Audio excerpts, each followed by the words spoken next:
pembuktian langsung. Metode pembuktian langsung adalah proses pembuktian yang menggunakan alur maju, mulai dari hipotesis menggunakan implikasi logika sampai pada kesimpulan. Dalam pembuktian langsung, kita memulai dari premis atau asumsi yang sudah diketahui kebenarannya, dan secara bertahap menggunakan aturan logika dan definisi untuk sampai pada kesimpulan yang diinginkan. Adapun contohnya dengan teorema, jika dua bilangan genap, maka jumlah keduanya adalah genap. Dengan pembuktian, definisi dua bilangan genap, diberikan bahwa A dan B adalah bilangan genap.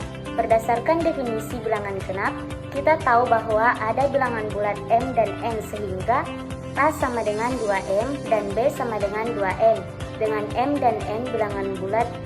Selanjutnya yaitu tunjukkan jumlah kedua bilangan. Kita ingin membuktikan bahwa A tambah B adalah bilangan genap. Oleh karena itu, kita jumlahkan A dan B. A tambah B sama dengan 2M tambah 2N. Selanjutnya, faktorkan angka 2. Sekarang kita faktorkan angka 2 di luar. A tambah B sama dengan 2 dalam kurun M tambah N. Karena M tambah N adalah bilangan bulat, karena jumlah dua bilangan bulat selalu bilangan bulat. Maka M tambah N sama dengan K, di mana K adalah bilangan bulat. Selanjutnya kesimpulannya yaitu kita dapat menulis A tambah B sama dengan 2K yang merupakan kelipatan dari 2, yang berarti A tambah B adalah bilangan genap, karena definisi bilangan genap adalah bilangan yang bisa ditulis sebagai 2K dengan K adalah bilangan bulat. Selanjutnya, metode pembuktian dengan induksi matematika. Prinsip induksi matematika merupakan salah satu metode atau alat yang digunakan untuk membuktikan suatu pernyataan matematika. Dalam hal ini, khususnya pernyataan-pernyataan yang berkaitan dengan bilangan asli atau bilangan bulat positif, terdapat sebuah langkah-langkah dalam mengerjakan metode pembuktian dengan induksi matematika. Yang pertama, pernyataan induksi. Yang kedua, basis induksi. Yang ketiga, hipotesis induksi. Yang keempat, langkah induksi. Yang kelima, kesimpulan. Nah, terdapat contoh pembuktian dalam membuktikan menggunakan induksi matematika, yaitu terdapat teorema jumlah bilangan bulat pertama N adalah N dalam kurung N tambah 1 per 2. Pembuktian basis induksi untuk N sama dengan 1, jumlah bilangan pertama adalah 1 dan 1 dalam kurung 1 tambah 1 per 2 sama dengan 1, yakni benar. Langkah induksi. Misalkan jumlah untuk N sama dengan K adalah K buka kurung K tambah 1 dibagi 2. Kita harus menunjukkan bahwa jumlah untuk N sama dengan K tambah 1 adalah dalam kurung K tambah 1 dikali K tambah 2 dibagi 2. Dengan menggunakan langkah induksi, kita dapat membuktikannya. Selanjutnya kita masuk kepada metode pembuktian terbalik, yang mana dia membuktikan secara langsung kebenaran suatu pernyataan dengan membuktikan bahwa pernyataan yang bertentangan atau negasi dari pernyataan tersebut akan mengarah pada suatu kontradiksi atau pernyataan yang selalu salah. Adapun contohnya yaitu dengan teorema akar 2 adalah bilangan rasional.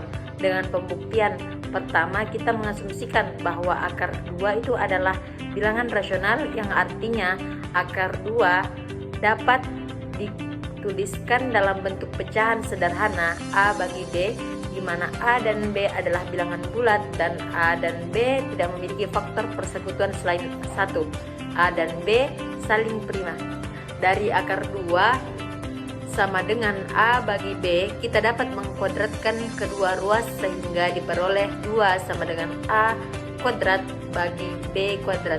Ini berarti A kuadrat sama dengan 2B kuadrat. Dari sini kita dapat menyimpulkan bahwa A kuadrat adalah bilangan genap.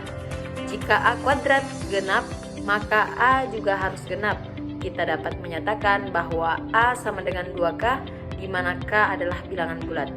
Selanjutnya kita mensubstitusikan A sama dengan 2K ke dalam persamaan A kuadrat sama dengan 2B kuadrat, sehingga menjadi 2K kuadrat sama dengan 2B kuadrat atau 4K kuadrat sama dengan 2B kuadrat. Selanjutnya kita menyederhanakan persamaan menjadi 2K kuadrat sama dengan B kuadrat. Ini berarti B kuadrat juga genap dan akibatnya B juga genap. Kita telah menunjukkan bahwa baik A maupun B adalah bilangan genap. Ini bertentangan dengan asumsi bahwa A dan B saling prima yang tidak memiliki faktor persekutuan selain satu. Karena asumsi awal yaitu akar 2 adalah bilangan rasional telah membawa kita pada suatu kontradiksi, maka asumsi tersebut salah. Baik, selanjutnya itu metode pembuktian kontraposisi. Pembuktian kontraposisi adalah salah satu metode pembuktian tidak langsung dalam logika matematika. Metode ini memanfaatkan prinsip bahwa suatu implikasi dan kontraposisinya memiliki nilai kebenaran yang sama. Contohnya, teorema jika suatu bilangan bulat habis dibagi 3, maka jumlah digit-digitnya juga habis dibagi 3.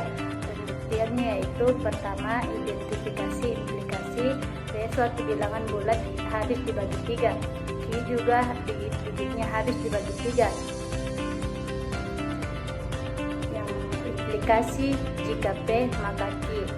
Yang kedua, jika tidak Q maka tidak P, artinya jika jumlah digit-digit suatu bilangan bulat tidak habis dibagi 3, maka bilangan bulat tersebut juga tidak habis dibagi 3. Yang ketiga itu bukti atau tidak formal. Kita bisa mencoba beberapa contoh bilangan bulat yang jumlah digit-digitnya tidak habis dibagi 3.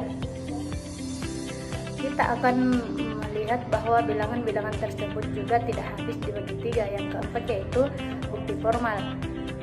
Pembuktian formal melibatkan pemahaman yang lebih dalam tentang sifat-sifat bilangan dan sistem bilangan. Namun, secara intuitif kita dapat melihat bahwa jumlah digit-digit suatu bilangan tidak habis dibagi 3, maka bilangan tersebut memiliki sisa yang sama ketika dibagi 3 dengan jumlah digit-digitnya. Akibatnya, bilangan tersebut jika tidak habis dibagi 3. Karena kita telah membuktikan kebenaran kontraposisi, maka implikasi awal jika suatu bilangan bulat habis dibagi 3, maka jumlah digit-digitnya juga habis dibagi 3, juga benar. Metode pembuktian kontradiksi. Pengertian pembuktian kontradiksi. Pembuktian kontradiksi adalah salah satu metode pembuktian dalam logika matematika yang sangat berguna, terutama ketika kita kesulitan membuktikan suatu pernyataan secara langsung. Contoh teorema akar 2 adalah bilangan rasional. Pembuktian 1. Asumsikan akar 2 adalah bilangan rasional, artinya akar 2 dapat ditulis dalam bentuk pecahan sederhana A per B, di mana A dan B adalah bilangan bulat dan A dan B tidak memiliki faktor persekutuan selain 1. Dalam kurung A dan B saling prima. 2.